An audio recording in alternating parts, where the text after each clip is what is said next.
مینوالو د شاهد حسین عادل یو غزل چې زما خپل ځاني هم ډیر زیات خوښ دی او ستاسو نظر کوم د زړه په مینه یې تاسو ته ډالۍ کوم. شاهد حسین عادل وایي چې ویر او ماتم دی په بلاو لګي، ویر او ماتم دی په بلاو لګي، ورک دی شي غم دی په بلاو لګي. او څومره ځوانان کړل د خاورو خوراک، څومره ځوانان کړل د خاورو خوراک، ټوپک او بم دی په بلاو لګي. او د آدمزاتو مینس کې جنگ جوړوي، د آدمزاتو مینس کې جنگ جوړوي، مړه غنم دی په بلاو لګي. او خنو ستا توره سلامت پاتې ده، خنو ستا توره سلامت پاتې ده، خنو قلم دی په بلاو لګي.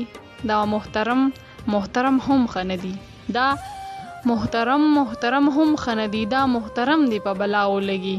چا ورته وی چې ستا عادل خنه دی، چا ورته وی چې ستا عادل خنه دی، هغې وی سم دی په بلاو لګي.